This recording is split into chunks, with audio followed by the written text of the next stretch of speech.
اللهم لك عهد إن عافيتني مما أنا فيه أن آتي محمدا حتى أضع يدي على يديه فلا أجدنه عفوا غفورا كريما الله যেই বিপদে আমি পড়ে গেলাম এই বিপদ থেকে যদি তুমি আমারে বাঁচায়া দাও আল্লাহ তোমার সাথে আমার ওয়াদা আমারে বাঁচায়া দিলে সাথে সাথে আমি এই জায়গা থেকে মুহাম্মদের দরবারে চলে যাব বলে যাই আবার গালাগালি শুরু করবি বলে না না হাত্তা দায়াদাই আলা ইয়াদাই আমি যাই নবীর হাতে হাত রাইখা ঈমান কবুল করব সারা জীবন নবীর গাইলাইছো এখন যদি তোমারে মারে বলে না আমি জানি নবীরে আমি চিনি ফালা আজিদান্নাহু আফুওয়ান গফুরান কারীমা সিনা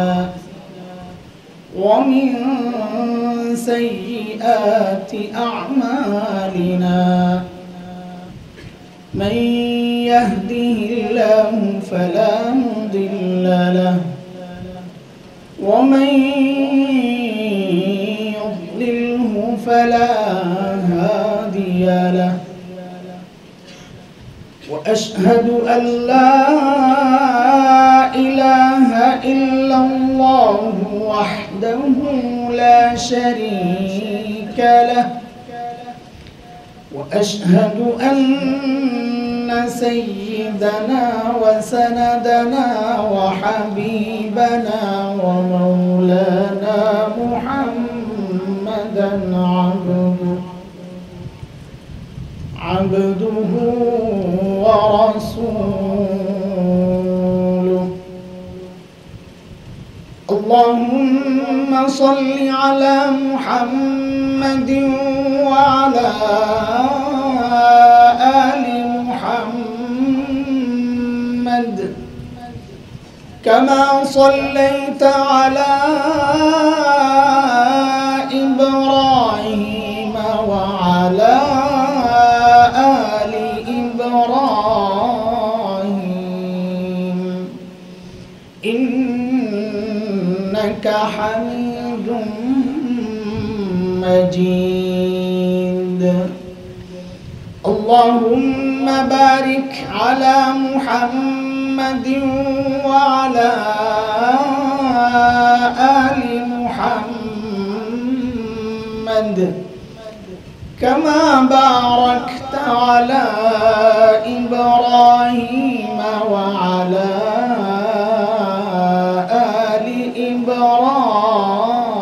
إبراهيم إنك حميد مجيد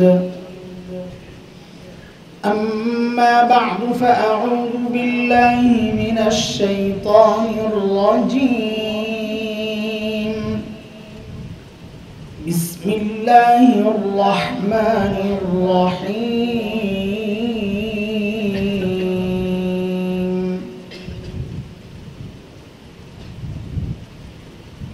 بل متعنا هؤلاء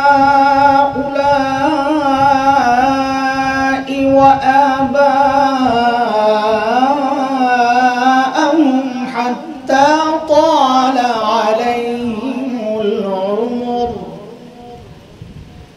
أفلا يرون أنا نأتي الأرض ننقصها من أطرافها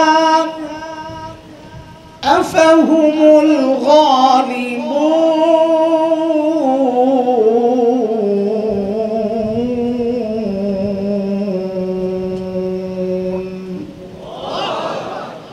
وعن عبد الله بن عمرو بن العاص رضي الله تعالى عنهما أنه قال سمعت رسول الله صلى الله عليه وسلم يقول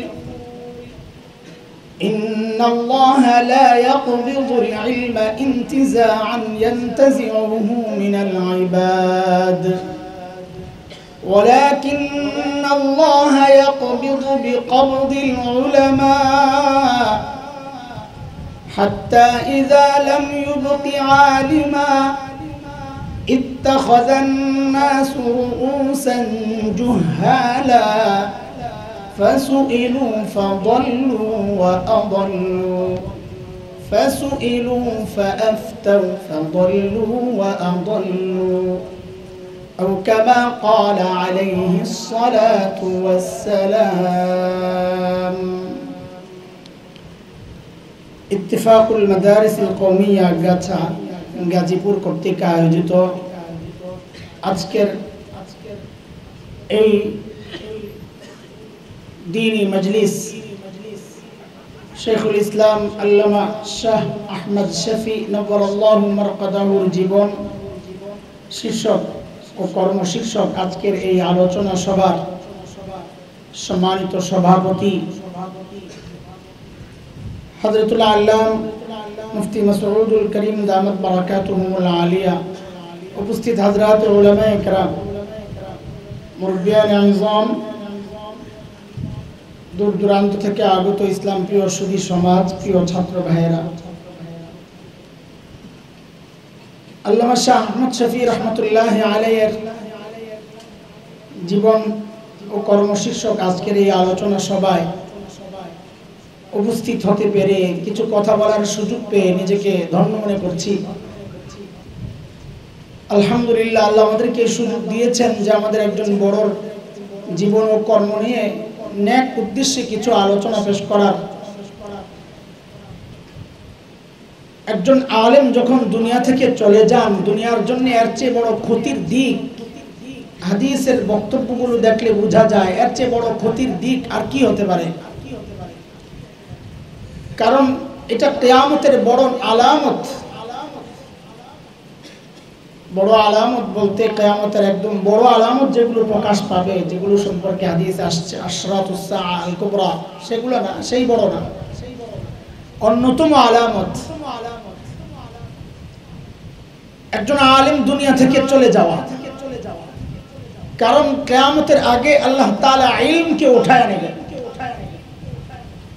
لا تقوم الساعة حتى يقبض العلم وتظهر الفتن।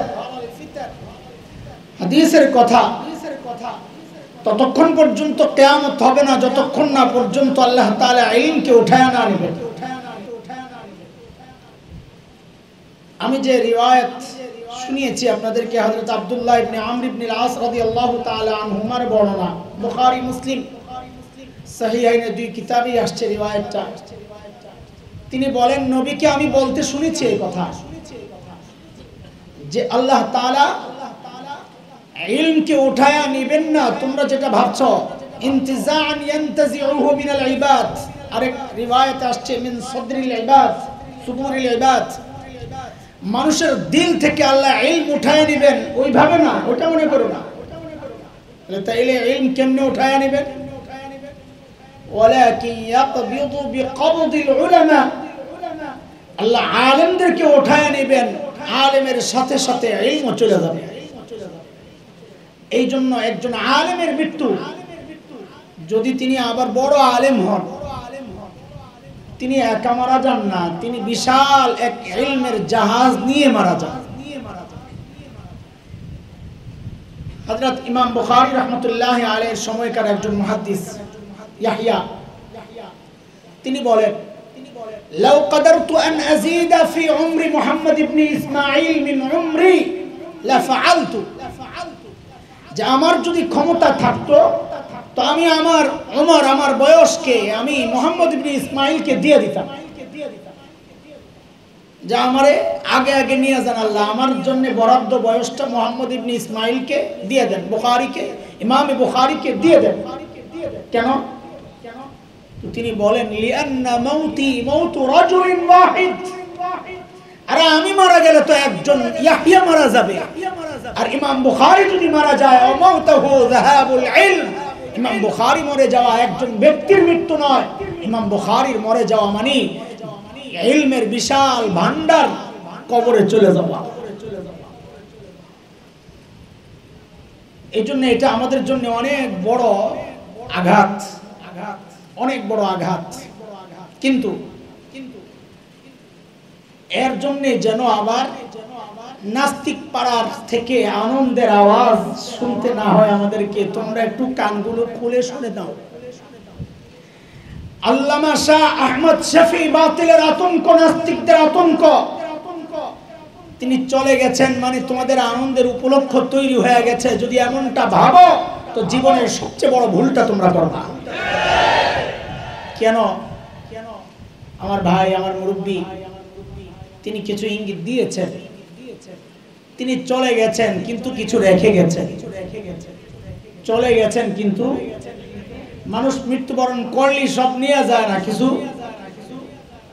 যেমন একটা হাদিস শোনাই আপনাদেরকে অন্য প্রসঙ্গে, হাদিস না, কোরআনের একটা আয়াত, অন্য প্রসঙ্গে।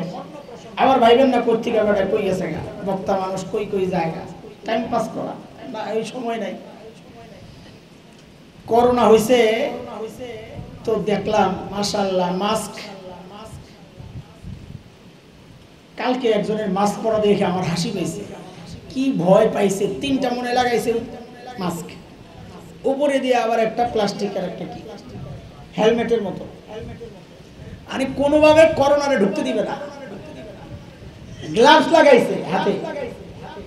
যেই বেটারে ওয়াশ করতে করতে শেষ, ভাই বউর একটু পর্দা করান, একটু বোরকা পরান, জিন্দিগিতে বার্তা দেয় না। এখন দেখি বউ তো আছেই, নিজে সুদ্ধা বোরকা পরা শুরু করছে করোনার ভয়ে। তাও কাপড়ের বোরকা না, প্লাস্টিকের। আজব দেখছেন কারবার।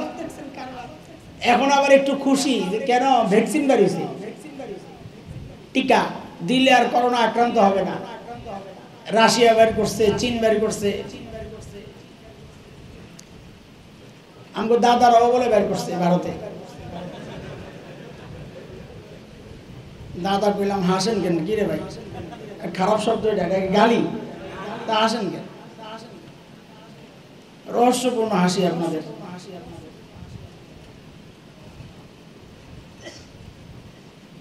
তারা তো একটা রোগের ভ্যাকসিন বের করছে, আর আরশে আজিম থেকে সমস্ত আযাব আর গজবের জন্য আল্লাহ ভ্যাকসিন দিয়ে দিয়েছেন দুইটা। সব আযাব ও গজবের জন্য যথেষ্ট। এখন আপনাদের কাছে আমাদের জিজ্ঞাসা, ভ্যাকসিন কোনটা লাগাবেন, ভারতের না আরশের? হ্যাঁ, ভারতের না আরশের? তা আরশের ভ্যাকসিন কি একটু শুনেন আল্লাহ কি বলতেছে। وما كان الله ليعذبهم وأنت فيهم وما كان الله معذبهم وهم يستغفرون। কয় ভ্যাকসিন? আর কথা বলেন না, ভ্যাকসিন কয়টা? এক নাম্বার ভ্যাকসিন হচ্ছে আল্লাহ তাআলা বলতেছেন, নবী আপনি নিজেই একটা ভ্যাকসিন। যতদিন আপনি থাকবেন আপনার সম্মানে আমি কাউরে আযাব আর গজব দিব না। কাউরে বলতে উম্মতকে। নবী যেই সমাজে থাকবে, এক নাম্বার ভ্যাকসিন। দুই নাম্বার, ওয়ামা কানা আল্লাহু মুআযিবাহুম ওয়া হুম ইস্তাগফিরুন।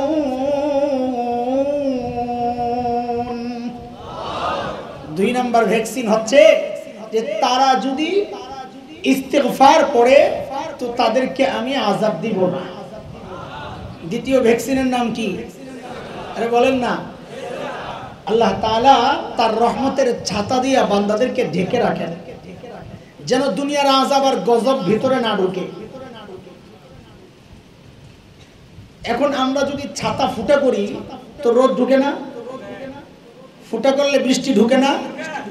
তো আল্লাহর রহমতের ছাতাকে যদি ফুটা করি তাইলে আযাব আর গজব তো ঢুকবে।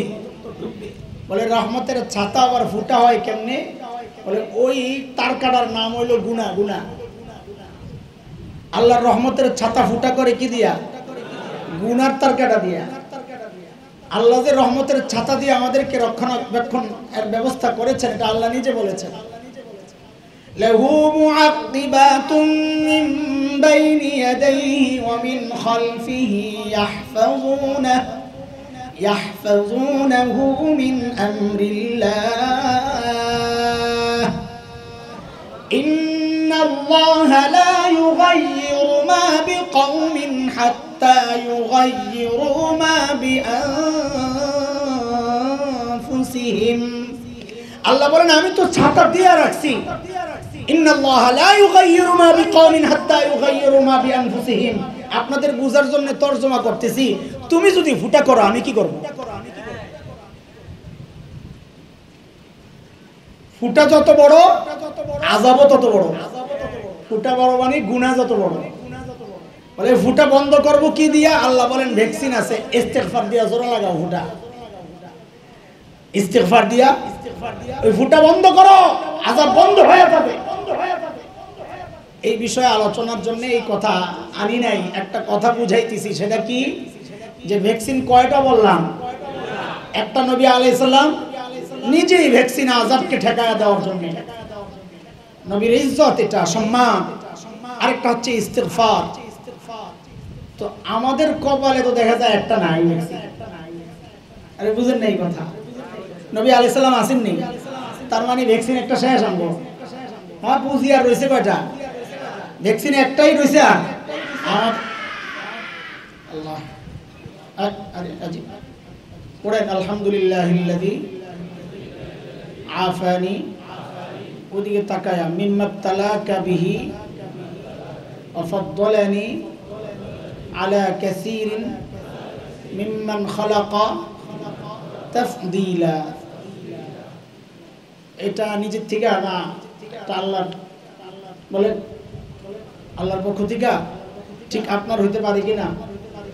না পারে না। যে কোনো বিপদগ্রস্ত মানুষকে দেখাই এই দোয়াটা পড়বেন, উলামায়ে কেরাম থেকে শিখে নেবেন।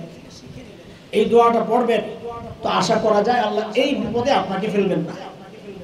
যে কোনো বিপদ, অ্যাক্সিডেন্ট দেখছেন সাথে সাথে পড়ে ফেলেন, কাউরে জেলখানায় যাইতে দেখতেছেন সাথে সাথে পড়ে ফেলেন, কারো হাত নাই ভাঙ্গা বসে হয়েছে দেখেই পড়তে, কেউ হাত বিছাইছে আপনি তাকে দেখে দেওয়ার আগে আগে পড়েন। এটা কেউ গুনাহ করতেছে, এটাও একটা বিপদ, ওটা দেখেই পড়েন আল্লাহ যেই বিপদে তুমি পড়ছো আল্লাহ এই বিপদে আমাদের যেন আল্লাহ না ফালায়।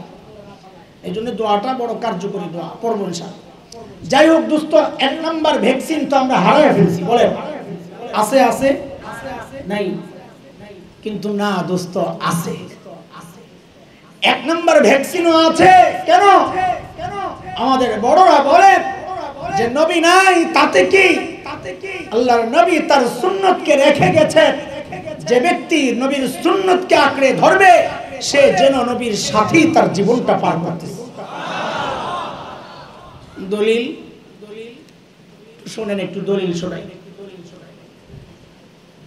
আরাফার মাঠে আল্লাহর নবী সাল্লাল্লাহু আলাইহি সাল্লাম সব সাহাবীদেরকে ডাক দিয়া বললেন, কত সাহাবী ছিল? ওই কথা কয় কেন? কত সাহাবী? হ্যাঁ, টোটাল সাহাবী কত ছিল? আরে সাহাবী কয়জন? আপনারা কি শুনছেন সারা জিন্দেগি ওয়াজে? কত সাহাবী? দেখছেন নি কারবার? আরাফার মাঠে কয়জন সাহাবী ছিল জিজ্ঞেস করলে কয় 1.5 লক্ষ। টোটাল সাহাবী কত? কয় 1.5 লক্ষ। তার মানে মদিনা খালি, আশপাশ সব খালি, সব আরাফায় চলে গেছে না? এটা একটা ভুল কথা। আরাফার মাঠে ছিল 1.5 লক্ষ, সাহাবী 1.5 লক্ষ ছিল না। কত ছিল তখন হিসাব হয় নাই। আরাফার মাঠে ছিল কত? 1.5 লক্ষ। নবী আলাইহিস সালাম জিজ্ঞেস করলেন, এ আমার সাহাবীরা, আমি কি আমার জিম্মাদারি তোমাদের কাছে পুরোপুরি পৌঁছাইতে পারছি? সব সাহাবীরা এক ঢুকে স্বীকার করলেন, স্বীকৃতি দিলেন, ইয়া রাসূলুল্লাহ আপনি আপনার জিম্মাদারি পুরোপুরি আদায় করেছেন।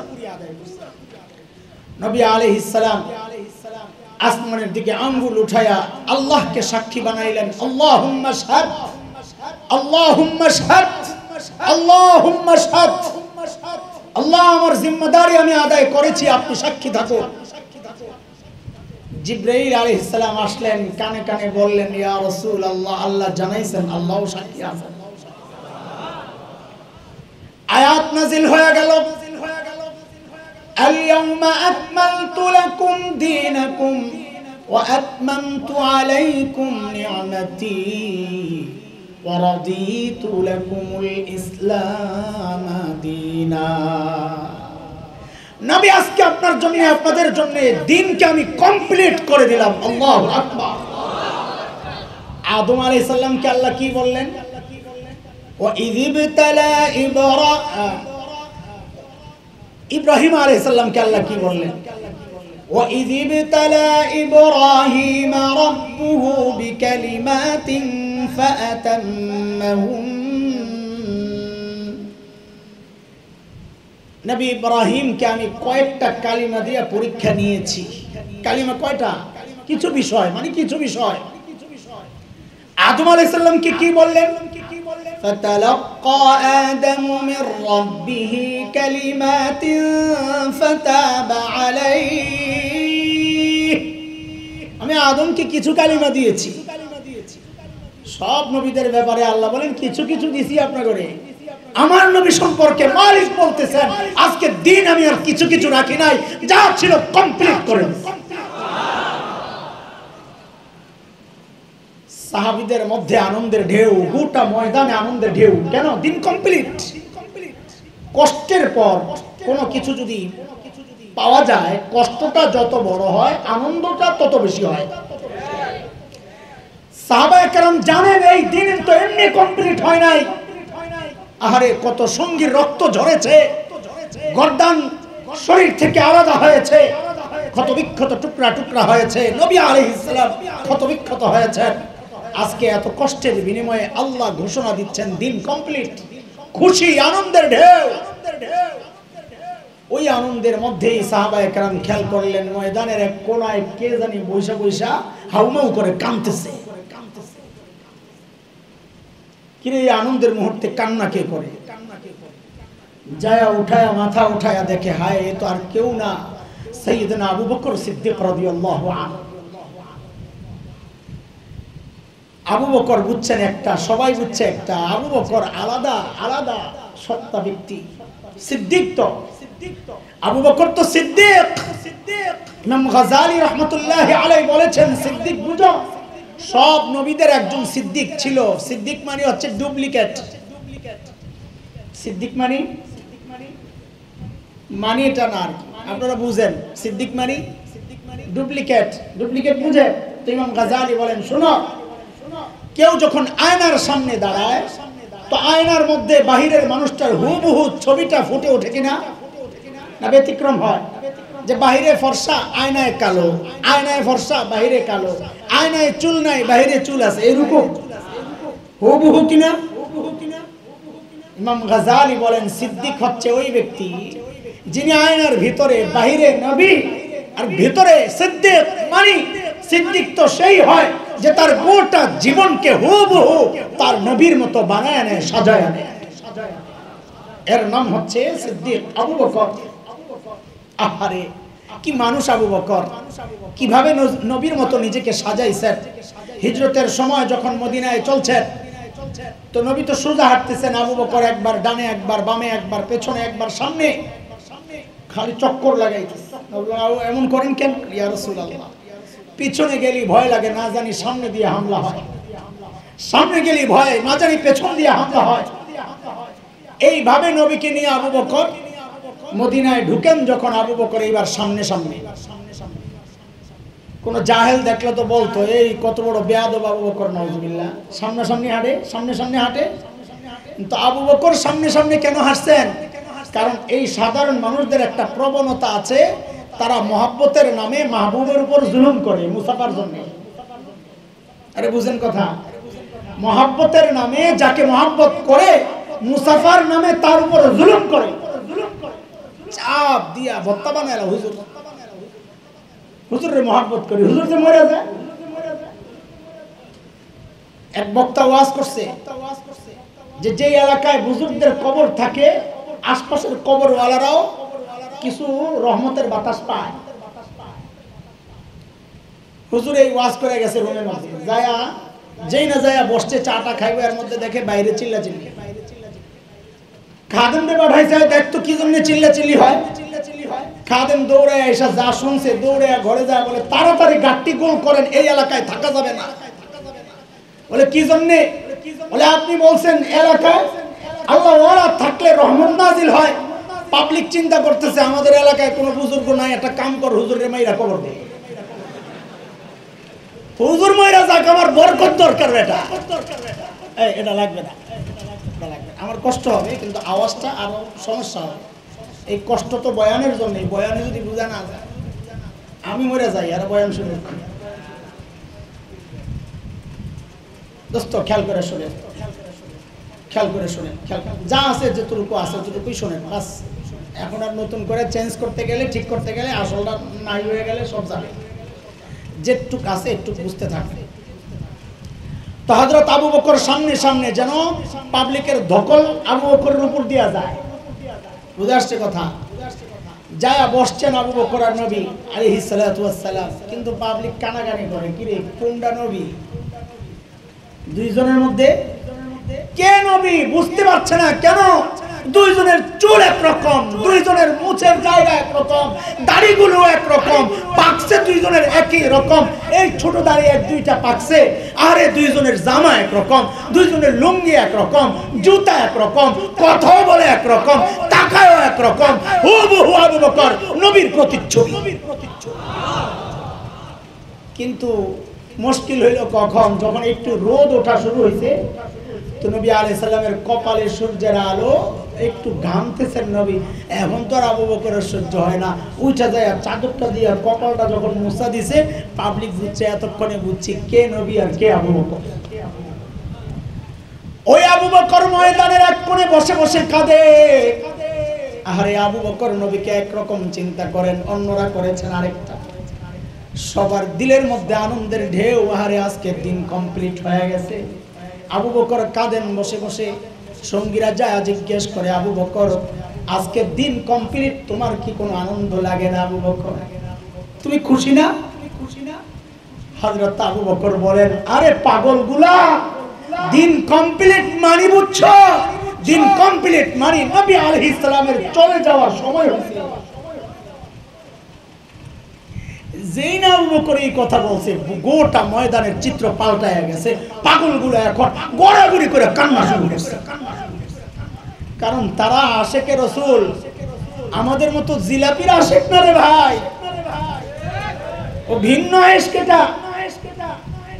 এক সাহাবী মৃত্যুর খবর শুই না খেজুর বাগানে চলে গেছে। আসমানের দিকে তাকায় তাকায় চিৎকার করতেছে আর বলতেছে, ইয়া আল্লাহ, যেই চোখ দিয়ে প্রিয় হাবিবকে দেখতে পারবো না, ওই চোখ আমার দরকার নাই, তুমি উঠায় নাও। সাথে সাথে অন্ধ হয়ে গেছে। ওই যে দিলের কথা, রুব্বা আশআসিন মাদফুইন বিল আবওয়াব লাউ আকসামা আলা আল্লাহ লা বাররা। আল্লাহর জমিনে কিছু মানুষ এমন আছে, দেখতে কারো পছন্দ নাও হইতে পারে, মানুষের দুয়ারে দুয়ারে ঘুরতে পারে, কিন্তু আল্লাহর কাছে কোনো আবদার করলে আল্লাহ সাথে সাথে মঞ্জুর করে দেয়। ওই আবু বকর কাঁদতেছে গোটা ময়দান। নবী আলাইহিস সালাম দেখলেন পাগলটির অবস্থা তো বেগতিক, অবস্থা খারাপ। ডাক দিলেন, এই শুনো, তারাকতু ফীকুম আমরাইন, তারাকতু ফীকুম আমরাইন লান তাদিল্লু মা তামাসসাকতুম বিহিমা। তোমাদের কাছে আমি দুই জিনিস রেখে গেলাম, যতদিন এটা আঁকড়ে থাকবে পথভ্রষ্ট হবে না। আল্লাহর কিতাব আর আমার সুন্নাহ যতদিন আঁকড়ে থাকবে পথভ্রষ্ট হবে না। এই কথা বলার সাথে সাথে সাহাবীদের মধ্যে একটা স্থিরতা তৈরি হয়ে গেছে। মুহাদ্দিসরা প্রশ্ন করেছেন যে এই হাদিসের মধ্যে এমন কি টনিক ছিল, যেই টনিক কাজ করেছে সাহাবীদের প্রশান্তির জন্য? কি ছিল? তো মুহাদ্দিসরা বুঝাইছেন, বলে ভাই বুঝো, বাসের মধ্যে দুই সিট, একজন এক সিটে বসা, আরেকজন আরেক সিটে। তো সুপারভাইজার বলতেছে, ভাই 10 মিনিটের বিরতি, কারো কিছু করার থাকলে সাইরা আসেন। তো আল্লাহর বান্দা চিন্তা করলেন, এই ফাঁকে আমি শয়তানের লেঞ্জাটা একটু টাইনে আসি। কি রে বেটা, তোর হাসুস কেন? আরে শয়তানের লেঞ্জা চিনেননি আপনারা? কি সিগারেট? সিগারেট আমি নাম দিয়েছি শয়তানের লেঞ্জা। শয়তানের লেঞ্জা টাইনা আসি। তো টানতে গেছে, ব্যাগটা রাইখা গেছে। খেয়াল করে মনোযোগ দিয়ে শুনে, ব্যাগটা রাইখা গেছে, যাওয়ার সময় ব্যাগটা রাইখা গেছে। আরেক পাগল উঠছে, উইঠাই ওই ব্যাগটা সরাইয়া বসতে গেছে, পাশের মানুষটা বলতেছে, এই মিয়া পাগল নাকি তুমি, দেখো না সিটটার মধ্যে একটা ব্যাগ রাখা আছে, দেখো না। মানি হচ্ছে ব্যাগওয়ালা যায় নাই, আছে, এই জায়গার ব্যাগ সরানো যাবে না, তোমার ব্যাগও রাখা যাবে না। ঠিক নবী যেন ওই কথাটাই বললেন, এরে আমার সাহাবীরা, আমি চলে গেল যেন যাই নাই, আমার ওই আমানত, আমার নবুয়তের চেয়ার আমি রেখে গেলাম, যেন আমি আছি আমার এই নবুয়তের আমানতের সাথে, কিতাবুল্লাহ আর আমার সুন্নতের সাথে যদি কেউ থাকো, সেজন্য আমার সাথেই আছো। আল্লামা আহমদ শফি রাহিমাহুল্লাহ চলে গেছেন, মানি এটা না সব নিয়ে গাঁটি গুট্টা সহ চলে গেছেন। তিনি তার মিশন তো রেখে গেছেন। রুহানি সন্তানদের কর্তব্য হচ্ছে তার ওই মিশনকে এগিয়ে নিয়ে যাওয়া। কি ছিল সেই মিশন? আমার ভাই আব্দুল বাসিত খান করেছেন। আল্লামা আহমদ শফির সবচেয়ে বড় মিশন, তাকে কেউ চিনতো না, কেউ বলতো আমরা তো চিনতাম, সাধারণ মানুষ জানতো না, কিন্তু এমন এক আন্দোলনের বাংলাদেশে শুরু করেছিলেন, গোটা দুনিয়ার মানুষ তাকে চিনেছেন। সেই আন্দোলন হচ্ছে আমাদের ওই একই কথা, রাজনৈতিক ব্যক্তিত্ব যারা, তাদের উদ্দেশ্যে, সকলকে উদ্দেশ্য করে আমাদের একটাই কথা, আল্লামা আহমদ শফি যে আন্দোলনে নেমেছেন, আমাদের ওই একই বক্তব্য। কাউকে ক্ষমতা থেকে নামানোর আন্দোলন আমরা করি না, কাউকে ক্ষমতায় ওঠানোর আন্দোলন আমরা করি না। আমাদের একটাই দাবি, একটাই আন্দোলন, আমাদের একটাই কর্মসূচি, মুসলমানদের এই জমিনে কোন কুলাঙ্গার যদি আল্লাহর নবীকে নিয়ে কটূক্তি করে, অন্য কোন শাস্তি আমরা মানি না। একটাই শাস্তি, মৃত্যুদণ্ড চাই, মৃত্যুদণ্ড চাই।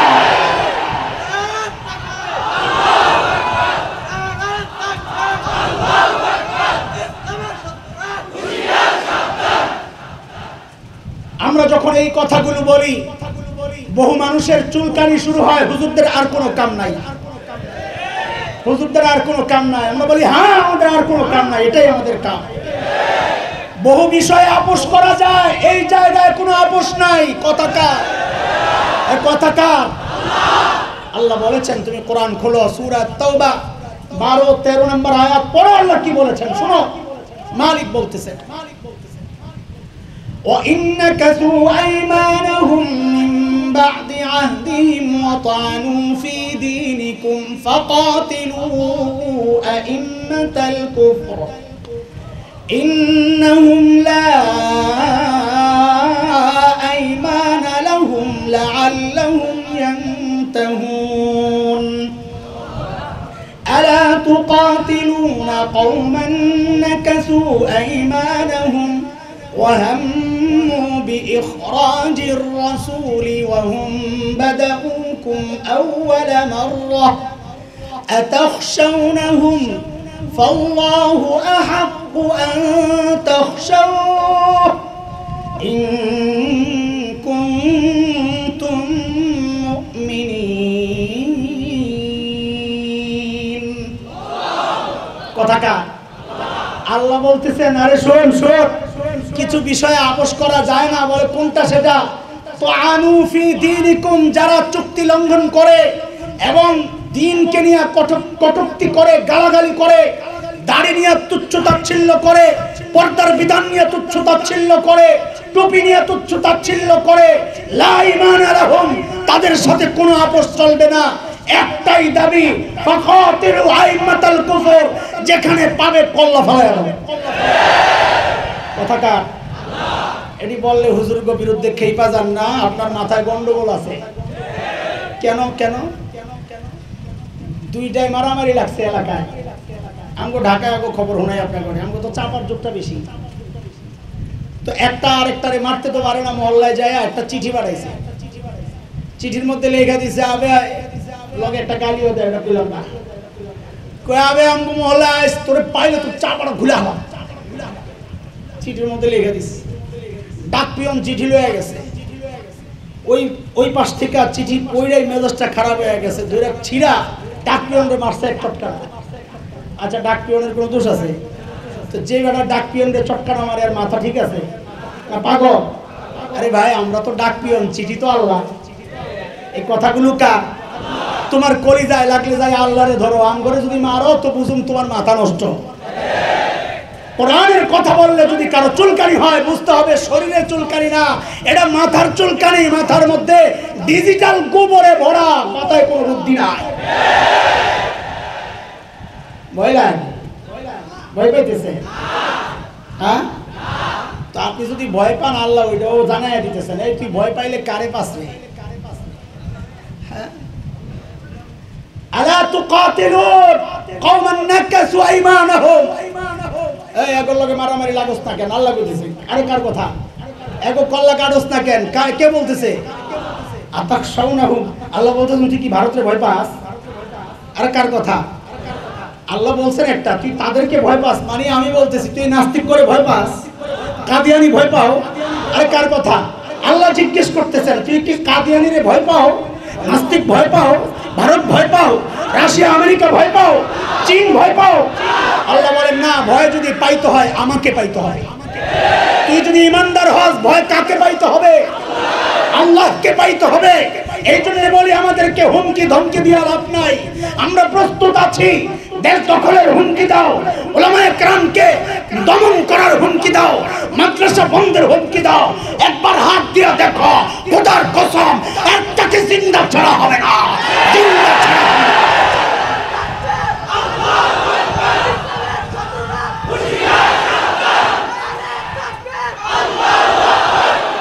সবাই কথা কা পারলে যায় আল্লাহরে ধরো, হিসাব সোজা।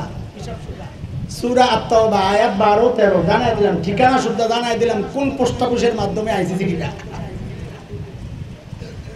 বলে আচ্ছা আল্লাহ তো বলছেন, কিন্তু আমরা তো রহমতের নবীর উম্মত। রহমতের নবী তো এরকম ছিলেন না। তায়েফের মাঠে মাইর খাইছেন, ওদের মাঠে মাইর খাইতে খাইতে শেষ। সাহাবায়ে কেরাম বলেন ইয়া রাসূলুল্লাহ একটু বদদুয়া করেন না, আর পারতেছি না। আহা, রহমতের নবী হাত উঠাইছেন, সাহাবায়ে কেরাম খুশি, এবার বদদুয়া দিব, সব শেষ হয়ে যাবে। নবী হাত উঠাইয়া বলতেছেন আল্লাহ এরা তো বুঝে না, মাফ করে হেদায়েত দিয়ে দাও। আল্লাহ এরা বুঝে না, হেদায়েত দিয়ে দাও। তোমরা মনে মনে চিন্তা করতেছো আমরাও তো রহমতের নবী, উদারতার জায়গা পাও না। রহমতের নবী বলেন এই জায়গায়ও আমিও বলি ছাড় নাই। শুনেন, মক্কা বিজয়ের ঘটনাটা একটু শোনাই, তাইলেই বুঝবেন কিসের সাথে আপোষ করতেছেন। আল্লাহর নবী মক্কা বিজয়ের দিন যখন মক্কায় ঢুকেন, ফাতিহ মুহাম্মদ সাল্লাল্লাহু আলাইহি সাল্লাম বিজয়ী বীর, দুনিয়ার বিজয়ী বীরদের অবস্থা হচ্ছে ইন্নাল মুলুক ইযা দাখালু ক্বরিয়াতান আফসাদুহা ওয়াজআলু আইজ্জাতা আহলিহা আযিল্লা।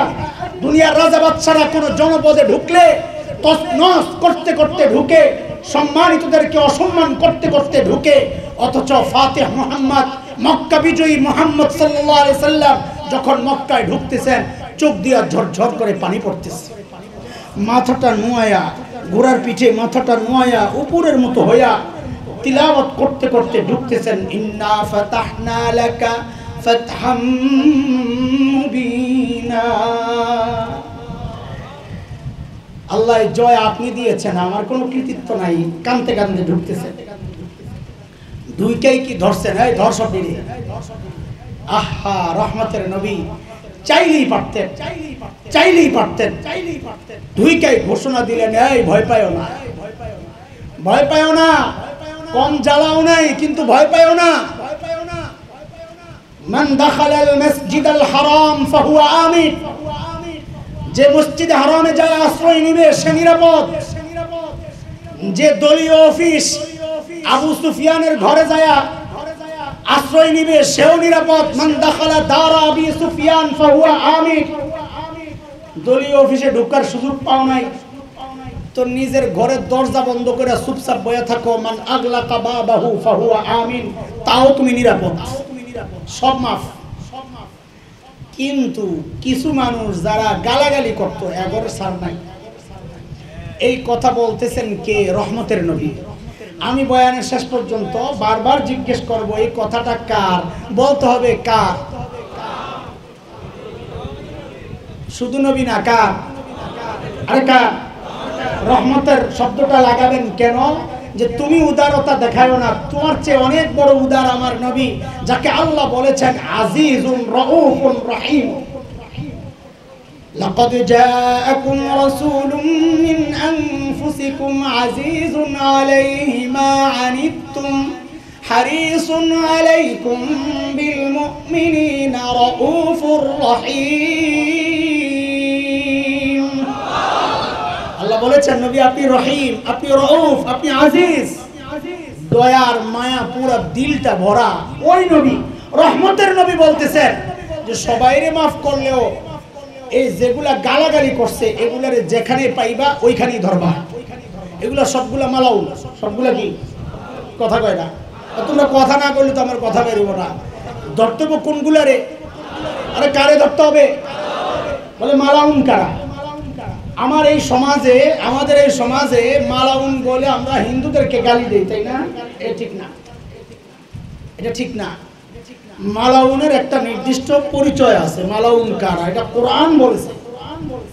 কোরআন যাকে মালাউন বলেছে সে হিন্দু না মুসলমান আমাদের ওইটা দেখার সময় নাই। কোরআনের ওই পরিচয়ে যার নাম ঢেকে যাবে সেই মালাউন। কোরআন মালাউন কারে কইছে? ওই খোলো তুমি কোরআন, সূরা আহজাব আয়াত নম্বর কত? 57। আল্লাহ তাআলা বলতেছে ইন্নাল্লাযীনা ইউযুনাল্লাহা ওয়া রাসূলাহু লা'আনাহুমুল্লাহু ফিদ দুনিয়া ওয়াল আখিরাহ ওয়া আ'আদ্দা লাহুম আযাবান মুহিনা। আল্লাহ বলেন যারা আল্লাহর রাসূলকে কষ্ট দেয় আর হইলো মালাউন। এখন এটা কি মুসলমান নামধারী না হিন্দু না খ্রিস্টান না বৌদ্ধ না মগ না মুরাং না গারো না চাকমা না কুকিল না সাঁওতাল না টিপরা দেখার সময় নাই। যে আল্লাহর রাসূলকে কষ্ট দিব এটাই মালাউন। কথা কার? নবী বলে মালাউন্ডিরে ধর। এই হুকুম নবীর নিজের না আল্লাহর? আল্লাহ হুকুম দিছেন সূরা আহজাব আয়াত 61-62 তে আল্লাহ হুকুম দিছেন যে মালাউন্ডিরে ছাড়া যাবে না। কার কথা? আরে বলো না কার কথা? বারবার বাইর করতেছি যেন ভিতরে খোসখোস না করে যে হুজুরে বানায় বানায় এত কঠিন কথা বলতে। আমার একটাও আমার না রে ভাই, লাগলে যায় আল্লাহরে বল। আল্লাহ বলতেছে মালউনিনা আইনামা সুকিফু উখিযু ওয়া কুতিলু তাকতিলা সুন্নাতাল্লাহি ফিল্লাযীনা খালাউ মিন ক্বাবল ওয়া লান তাজিদা লিসুন্নাতিল্লাহি তাবদীলা। আল্লাহ বলেন মালউনিন, মালাউন কারা আগে বলে আসছি। আইনামা সুকিফু যেখানে পাওয়া যাবে উখিযু ওইখানেই ধরতে হবে। যাকাত বিচারের জন্য মানববন্ধন আর মিছিল মিটিং এগুলার কতদিন করব? আমাদের স্পষ্ট কথা ওই সমস্ত অপরাধীদেরকে প্রকাশ্যে পাথর নিক্ষেপ করে হত্যা করুন, নাইলে যেখানে পাওয়া যাবে ওই জায়গায় ধরে হত্যা করা হবে, হত্যা করা হবে।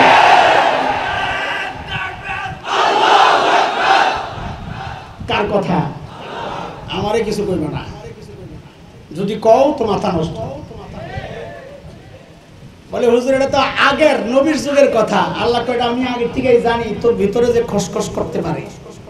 নবীর যুগের কথা না ভাতিজা, সুন্নাতাল্লাহিল্লাতী ক্বাদ খালাত মিন ক্বাবলু, এটা আগে থাকলেও ওয়ালাম তাজিদা লিসুন্নাতিল্লাহি তাবদীলা।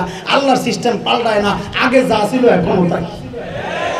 ওই জন্য শুরুর কথা আমাদের আবার উচ্চারণ করি। আল্লাহর ওই সিদ্ধান্ত, নবীর ওই সিদ্ধান্ত, আল্লাহ মুহাম্মদ শফির ওই সিদ্ধান্ত, তার রূহানি সন্তানদের একই সিদ্ধান্ত। সব বিষয়ে আপোষ করা যাবে, নবীর দুশমনদের সাথে কোনো আপোষ চলবে না। এই জমিনে হিন্দু থাকতে পারবে, বৌদ্ধ খ্রিস্টান থাকতে পারবে, মগ মুরাং গারো চাকমা থাকতে পারবে। নবীর দুশমন, নবীর খতমে নবুয়তকে নিয়ে যারা টানাটানি করবে, নবীর ব্যক্তি জীবন পারিবারিক জীবনকে নিয়ে যারা তুচ্ছ তাচ্ছিল্য করবে, গালাগালি করবে, খোদার কসম খায়া বলি কাফনের কাপড় পরে নেমে যাব। কোন কুলাঙ্গারকে এই জমিনে থাকতে দেওয়া হবে না।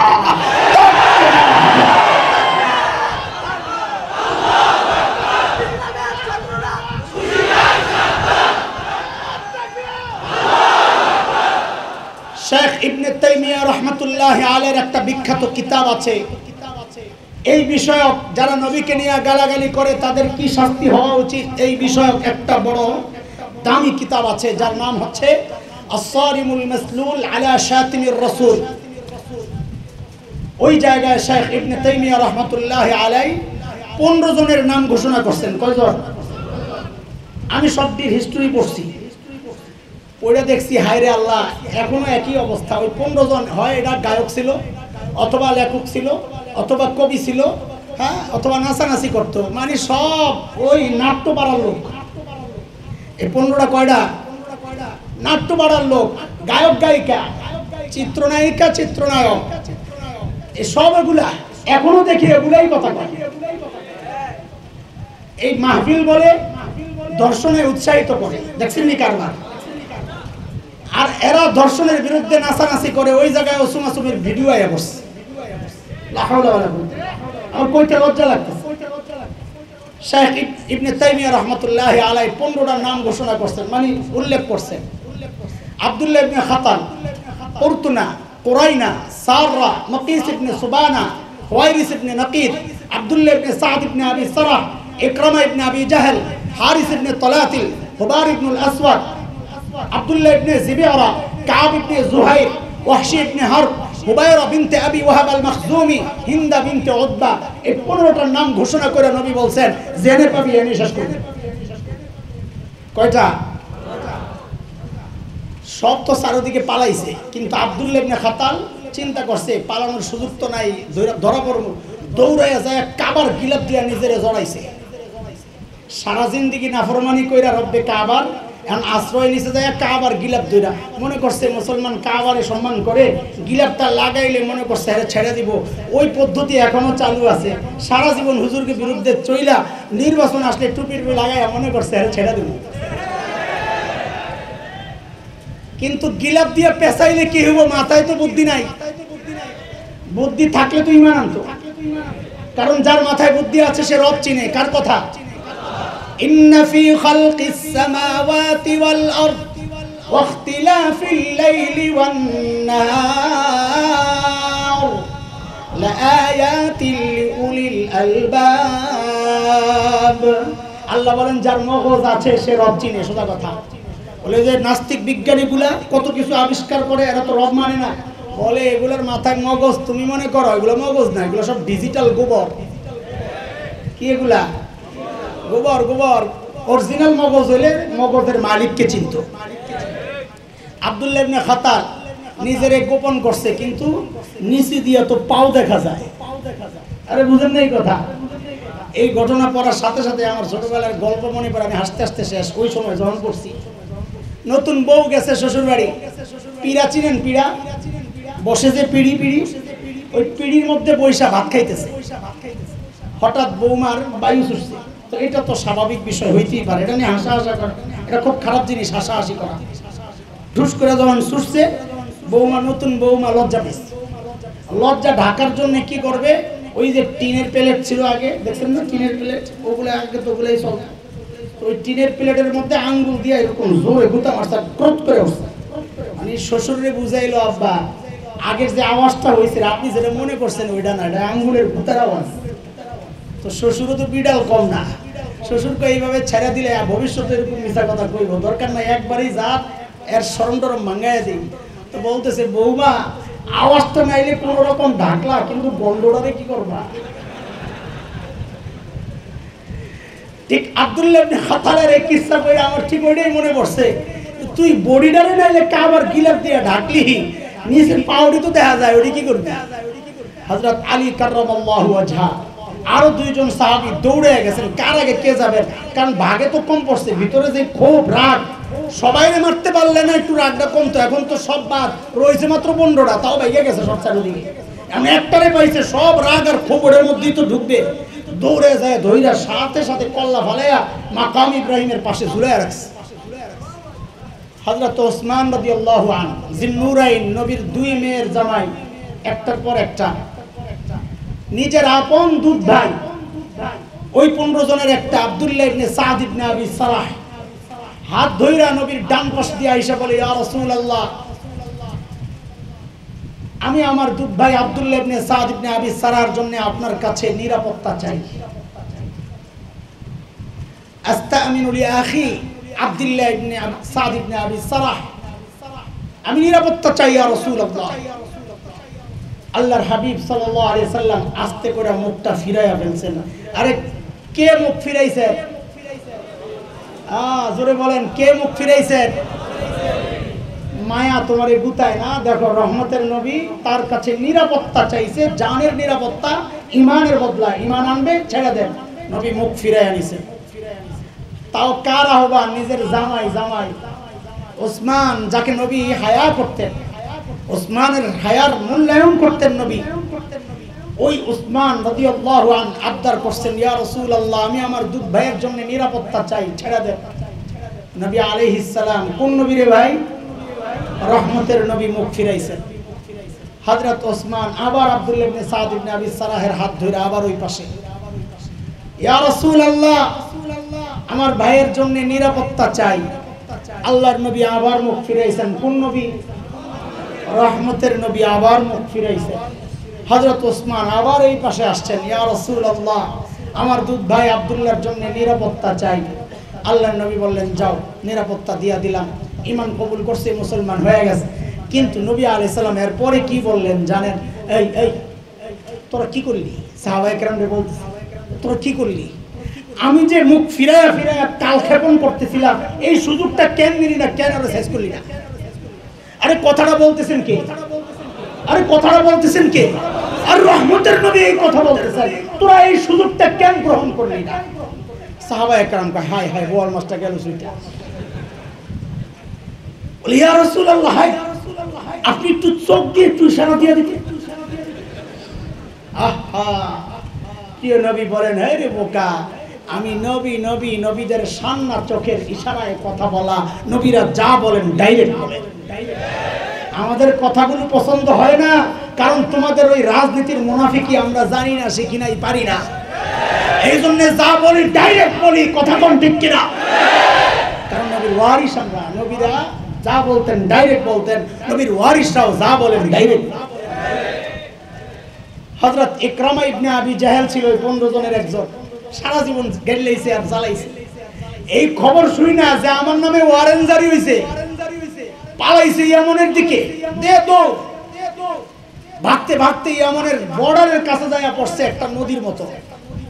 এখন এরা মরুভূমির এলাকার মানুষ, সাঁতারের তো প্রশ্নই আসে না। আমরা নদীমাতৃক দেশে থাইকাও তো এখানে চেক করলে দেখা যাবে বহু সাঁতার জানে না। আর খাইয়া এমন ফুলছে, সাঁতার জানলেও তো ডুবে যাবে অবস্থা। ইকরামা ইবনে আবি জাহেল মরু অঞ্চলের মানুষ, সাঁতার জানবে কোত্থেকে? একটা ছোট্ট ডিঙ্গি পাইছে, ওটার মধ্যে উঠছে। যেই না ডিঙ্গি মাঝামাঝি গেছে, এর মধ্যে ঝড় তুফান শুরু হয়েছে। এখন ভয়ে অস্থির, ডুবে গেল তো মরা নিশ্চিত। তো দোয়া করা শুরু করছে, ইয়া লাত ইয়া উজ্জা, ভগবান আমারে বাঁচা। আহা, মাঝি কি বলে, কাজ হবে না। বলে কেন? বলে তোমার এই পানির মধ্যে ওই সত্তাই বাঁচাইতে পারেন যেই সত্তা তোমাকে স্থলেও বাঁচাইতে পারে, বিকল্প কেউ নাই। বিপদে পড়লে একমাত্র বাঁচানোর ক্ষমতা কার? কার কথা? ওয়া ইয়ামসাসকাল্লাহু বিদুররিন ফালা কাশিফা লাহু ইল্লা হু। বাঁচানে ওয়ালা কে? আরে জোরে বলো, বাঁচানে ওয়ালা কে? আমাদের এক বড় পিসাব আছে, নদীর ওই পার থাকে, লক্ষ লক্ষ মুরিদ। চিনেননি আপনারা? হ্যাঁ, চিনলে তো ভালো কথা। লক্ষ লক্ষ মুরিদ দেখে ঘাবড়ায় যায় অনেকে, যে এত মুরিদ, ওই বেটা কি ভণ্ড হইতে পারে? আমারই এক মুরিদ আছে, হ্যাঁ 2 জায়গায় পাড়া দিছে আর কি। আমারও মহব্বত করে, আবার ওই পিসাবের কাছে না। একবার তো আমারই দাওয়াত দিয়ে বসছে যে ভাইজান চলেন না একবার যাই। কি জন্যে? কই গেলে মঞ্জুর হয়ে যাবে, এত মানুষ কি আর ভণ্ড হয়? আমি বলি, আরে পাগলের হাড্ডি, মুরিদ বেশি হওয়া এটা যদি কোনো পীরের হক্কানি হওয়ার নমুনা হয়, তো দুনিয়ার মধ্যে সবচেয়ে বড় পিসাবের নাম হচ্ছে ইবলিস। এর মুরিদ সবচেয়ে বেশি, কথা বল না? ইবলিসের মুরিদ সবচেয়ে বেশি। ওই পিসাবের বইয়ের মধ্যে আছে যে আমার মুরিদরা যদি বিপদে পড়ে, শুধু মুরিদ না, মুরিদের আত্মীয় স্বজন আপনজনও যদি বিপদে পড়ে, আমি পিসাব বাঁচায় দেওয়ার ক্ষমতা রাখি। আর একটু আসতে বললে হয় না? লা হাওলা ওয়ালা কুওয়াতা। নিঃসন্দেহে মুশরিক, বলেন নিঃসন্দেহে? সন্দেহ আছে? কারণ এটা আল্লাহর স্পষ্ট কথা, ওয়া ইয়ামসাসকাল্লাহু বিদুররিন ফালা কাশিফা লাহু ইল্লা হু। বিপদ থেকে বাঁচানে ওয়ালা একমাত্র কে? মাজির এই কথা শোনার সাথে সাথে হযরত ইকরামার দিল পরিবর্তন হয়ে গেছে, দিলের মধ্যে ধাক্কা লাগছে। এই জন্য বলি, দেখো ইকরামা নবী আলাইহিস সালামের দাওয়াত পাইছেন, কিন্তু তার ঈমান কবুল নসিব হয় নাই, অথচ একটা মাজির একটা কথা তার দিলের মধ্যে ধাক্কা লাগছে। এই জন্য বলি দোস্ত মুহতারাম, বাইর হয়ে যাও, দাওয়াতের মেহনতে বাইর হয়ে যাও। হইতে পারে যেই মানুষটা আল্লামা আহমদ শফির দাওয়াতে দিন কবুল করে নাই, বড় বড় আলেমের দাওয়াতে দিন কবুল করে নাই, তুমি রিকশা চালাও, মজুর ঠেলাগাড়ি চালাও, সূরা ফাতিহা পড়তে পারো না, কিন্তু যখন রাস্তায় বাইর হয়ে এক ভাইকে দাওয়াত দিছো, হইতে পারে আল্লাহ তাআলা তোমার দাওয়াতের কথাগুলো তার দিলের মধ্যে যায় ঢুকায় না। দাওয়াতের কাজ চালাও, কার দ্বারা কার হেদায়েত হয় বলতে যায়। যেই না হযরত ইকরামার দিলের মধ্যে ধাক্কা লাগছে, সাথে সাথে হযরত ইকরামা হাত তুলে আল্লাহর কাছে বলতেছেন, আল্লাহুম্মা লাকা আহদুন ইনা ফাইতানি মিম্মা আনা ফি আন আতিয়া মুহাম্মাদান হাত্তা আদআ ইয়াদাইয়া আলা ইয়াদাইহি ফালা আজিদান্নাহু আফুওয়ান গফুরান কারীমা। আল্লাহ, যেই বিপদে আমি পড়ে গেলাম, এই বিপদ থেকে যদি তুমি আমারে বাঁচায়া দাও আল্লাহ, তোমার সাথে আমার ওয়াদা, আমারে বাঁচায়া দিলে সাথে সাথে আমি এই জায়গা থেকে মুহাম্মাদের দরবারে চলে যাব। বলে যাই আবার গালাগালি শুরু করবি? বলে না না, হাত্তা দায়াদাইয়া আলা ইয়াদাই, আমি যাই নবীর হাতে হাত রাইখা ঈমান কবুল করব। সারা জীবন নবীরে গাইলাইছো, এখন যদি তোমারে মারে? বলে না, আমি জানি নবীরে আমি চিনি। ফালা আজিদান্নাহু আফুওয়ান গফুরান কারীমা, আমার বিশ্বাস আমি পাবো আমার নবীকে, তিনি আমাকে ক্ষমা করে দিবেন, তিনি আমার সব ভুলে যাবেন, তিনি আমার সাথে ভালোবাসাপূর্ণ আচরণ করবেন, এটা আমার অন্তরের বিশ্বাস। এই চিন্তা করতেছে, এর মধ্যে পিছন দিয়ে বউ হাজির। বউ পিছনে পিছনে দৌড়াইছে জামাইরে বাঁচাইতে। বউ মুসলমান ছিল, উম্মে হাকিম বিনতে হারিস ইবনে হিশাম বউয়ের নাম। বউ পিছনে পিছনে দৌড়ায়া যায়, ডাকতেছে, ইবনে আম, ও আমার চাচাতো ভাই। এটা বিয়ার আগের সম্পর্ক, চাচাতো ভাই বোনের বিয়ে হইছে আর কি, তো আগেরটা দিয়ে ডাক দিছে, ইবনে আম, এ আমার চাচাতো ভাই, ইন্নী ক্বাদ জিতু মিন ইনদি আবাররিন নাস ওয়া আওসালিন নাস ওয়া খায়রিন নাস, قد استأمنت لك رسول الله صلى الله عليه وسلم فلا تهلك نفسك। ও আমার ভাই, আমি এমন একজন মহান ব্যক্তির কাছ থেকে এসেছি, আবারুন নাস, যিনি মানুষদের মধ্যে সবচেয়ে নেককার ভালো মানুষ, ও খায়রুন নাস, সবচেয়ে উত্তম চরিত্রের মানুষ, ওয়া আওসালিন নাস, মানুষের মধ্যে আত্মীয়তার সম্পর্ককে মূল্য দেওয়ার ক্ষেত্রে সবচাইতে দায়িত্বশীল ব্যক্তি, এমন একজনের কাছ থেকে আমি আসছি। ও আমার ভাই, আমি তোমার জন্য নবীর কাছ থেকে নিরাপত্তা নিয়ে আসছি। ফালা তুহলিক নাফসাক, সুতরাং তুমি নিজেকে ওই ধ্বংসের মুখে ঠেলে দিও না। আসো। জামাই বউ একখান হয়েছে, ঈমান কবুল করছে ইকরামা। কইরাই অনেক দিন ধরে বেচারা পেরেশানিতে ছিল, শৈল ক্লান্ত, পোলাপান তো বুঝবো না এগুলা, মিয়া বিবির কারবার। একটু যদি সুযোগটা কাজে লাগাইতাম, কেউ তো নাই। আরে বুঝছেন, পোলাপান বুঝার দরকার নাই, পোলাপান আরো ভালো বুঝে, এগুলা বেশি বুঝে। ইকরামার মনে চাইছে, বউ কই না না, আগে মক্কায় পৌঁছো, এরপরে যা হবে হবে, আগে নবীর হাতে ঈমান কবুল করো, এরপরে যা করার করবা। চলো। চলে চলে মক্কার কাছাকাছি পৌঁছে ইকরামা আর উম্মে হাকিম বিনতে হারিস ইবনে হিশাম। নবী আলাইহিস সালামের তো খবর হয়ে গেছে ইকরামা মুসলমান হয়ে আসতেছে, কিন্তু দিলের মধ্যে একটা ভয়, আশঙ্কা, একটা কথা ভাইয়া নেই। ইকরামা যে মুসলমান হয়ে আসতেছে, নবী জানলেন কেমনে? নবী গায়েব জানতেন না? জানতেন। আরে এত বড় নবী, দয়াল নবী, গায়েব জানে না? ওয়াহাবিরা কয় কি এগুলো? বলদের হাড্ডি কোথাকার। গায়েব জানেওয়ালা একমাত্র কে? কার কথা এটা? আল্লাহ বলেছেন সূরা আরাফ, তুমি কোন কোরআন? সূরা আরাফ আয়াত 188, 188, একদম 9 নম্বর পারা। হাফিজ কোরআন শরীফ খুললেই দেখবা 14 নম্বর পৃষ্ঠার একদম প্রথম লাইন, প্রথম আয়াত। আল্লাহ তাআলা বলতেছেন, নবীকে দিয়া বলাচ্ছেন, নবী আপনার উম্মতের মধ্যে এই ফিতনা আসবে, আপনি আগেই জানায়া দেন। কি? কুল লা আমলিকু লিনাফসি নাফআন ওয়ালা দাররা ইল্লা মা শাআ আল্লাহ ওয়ালাউ কুনতু আ'লামুল গায়ব لاستكثرت من الخير وما مسني السوء নবী আপনি জানায়া দেন, হে আমার উম্মত, আমি যদি গায়েব জানতাম তো বহু ভালো কিছু অর্জন করতে পারতাম, আমাকে এত বিপদ আর স্পর্শ করে না। এর মানে কি নবী গায়েব জানতেন? হ্যাঁ, গজওয়ায়ে বনুল মুস্তালিক হযরত উলামায়ে কেরাম জানেন এই হিস্টরি।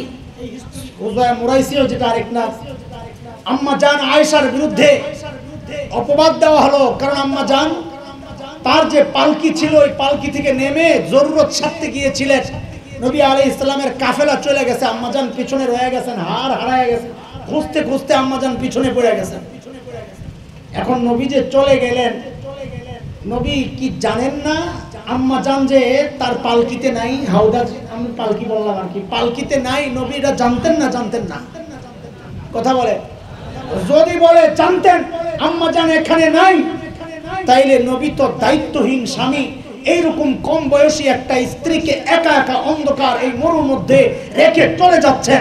নবী একজন দায়িত্বহীন স্বামী, অথচ নবী দাবি করতেছেন তোমাদের মধ্যে যে তার পরিবারের কাছে উত্তম সে সর্বোত্তম, আমি আমার পরিবারের কাছে উত্তম, এই জন্য আমি তোমাদের মধ্যে সর্বোত্তম। খিয়ারুকুম লিআহলিহি ওয়া আনা খিয়ারুকুম লিআহলি। আল্লাহর নবী বলেছেন এটা, তাইলে নবী দায়িত্বহীনতার পরিচয় দিয়া তার পরিবারের কাছে উত্তম কেমনে হয়? বুঝা গেল নবী জানতেন না। নবী যদি যাই না রাইখা যান তাহলে দায়িত্বহীন স্বামী, যদি না জানেন বুঝা গেল নবী কি জানেন না? গায়েব জানেন না। আর বলে গায়েব জানতেন। যাই হোক, এটা অন্য মাসআলা, আরেকদিন কোন সময় এই বিষয়ে আলোচনা হইলে ভাঙ্গে আলোচনা করবো ইনশাআল্লাহ। হযরত ইকরামা ঢুকতেছেন, নবী সাহাবা একরামকে ডাক দিয়া বললেন, হে আমার সাহাবীরা, ইয়াতিকুম ইকরামা মুমিনা, ইকরামা কিন্তু মুসলমান হয়ে আসতেছে। তো এখন সাহাবা একরামের মন খারাপ হয়ে গেছে, কারণ বাইরে গেছে অধিকাংশগুলা, যেগুলার ধরার একটু সুরত আছে এগুলাও যদি ঈমান কবুল করে লয় তো মারুন কারে, কিন্তু ভিতরের রাগটা তো রয়ে গেছে। আসতেছেন নাকি ভাই? মাশাআল্লাহ, আলহামদুলিল্লাহ। আরে কি জন্য আলহামদুলিল্লাহ বললা? কি জন্য বললা? তোমরা যেটা মনে করছো এই জন্যই, লগে আইডাও যুক্ত করো, আমার কষ্ট হইতেছে। কত বয়ান করা যায়? দুপুর থেকে শুরু করছি রে ভাই, জোরের পরে এক জায়গায়, জোরের আগে এক জায়গায় বয়ান করছি, আসরের পরে আরেক জায়গায় ছিল, এশার পরে আরেক জায়গায় করছি, এখানে চতুর্থ নাম্বার কুলায়। আর কত? আসেন দাদা, আসেন দাদা, ভালো করে একটা পান খাও, বয়ান ভালো হবে ইনশাআল্লাহ। অফিসে খাওয়াই আছে, আরে খাওয়াইতে হবে এই জন্য মেজাজটা ঠান্ডা থাকবে, আর ঠোঁটটা লাল লাগে, দেখতে কলিজা ঠান্ডা হয়ে যায়। এমনি তো মায়াবী চেহারা, পান্ডা খায়া ঠোঁট লাল করলে আর চোখ ফিরাইতে মন চায় না। আলে হাদিস ওয়ালারা বলে গাইলে, তুমি কি জর্দা খাও নাকি? আলে হাদিস ওয়ালারা গাইলে সাদা খাও না, শুধু পান খাইলে সমস্যা। ভাই আমার শেষ কথা শুনে খেয়াল করেন, মুসাফা করতে হইছে না, বসে ঝামেলা।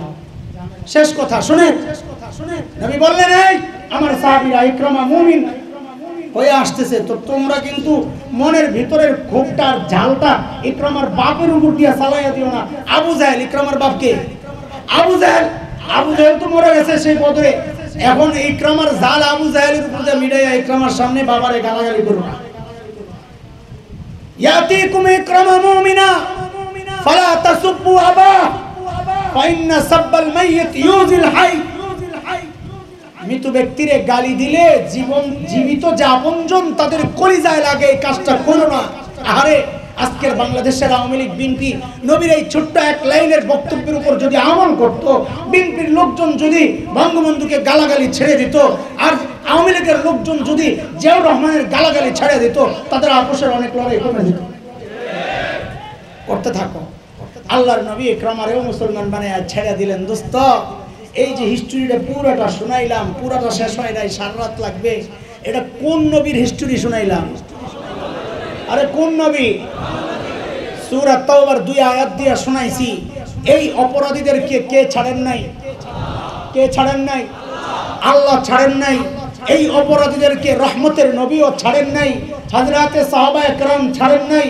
আমাদের সেরেতাজ, আমাদের শেখ ও মুর্শিদ, আমাদের এই উম্মতের জন্য সবচেয়ে বড় নিয়ামত এই জমানার জন্য ছিলেন যিনি, আল্লামা শাইখুল ইসলাম আল্লামা শাহ আহমদ শফি নওয়ারাল্লাহু মারকাদা, তিনিও ছাড়েন নাই। এই বৃদ্ধ বয়সে চলতে পারেন না, হুইল চেয়ারে বসে বসে তাদের শাস্তির দাবিতে রাজপথে নেমে এসেছিলেন। আর তুমি আল্লামা আহমদ শফিকে মহব্বতের দাবি করো, দাবি তো মিটাও, দাবির প্রমাণ পেশ করো, তুমি আওয়াজ উঠাও, তুমিও রক্ত দেওয়ার জন্য প্রস্তুত থাকো।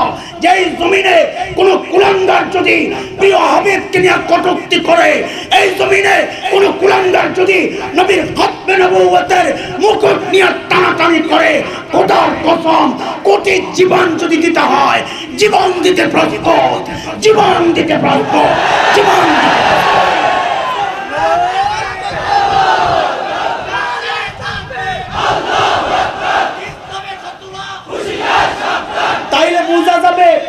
তাইলে বোঝা যাবে হ্যাঁ তুমি আহমদ শফিকে ভুলো নাই। তাইলে বোঝা যাবে হ্যাঁ তোমরা আল্লামা আহমদ শফি রাহমাতুল্লাহি আলাইহির মিশনকে এগিয়ে নেওয়ার জন্য দৃঢ় প্রতিজ্ঞ। বোঝা যাবে। আসো হাতে হাত রাখি, প্রতিজ্ঞা করি, মালিককে সাক্ষী বানাই। আল্লাহ তুমি সাক্ষী থাকো, তোমার নবীর ইজ্জত রক্ষায় যদি কল্লা দিতে হয়, কল্লা দিতে প্রস্তুত, কল্লা দিতে প্রস্তুত। আল্লাহ কবুল করেন, আমিন। ওয়া আখির দাওয়ানা আলহামদুলিল্লাহি রাব্বিল আলামিন। আসসালামু আলাইকুম।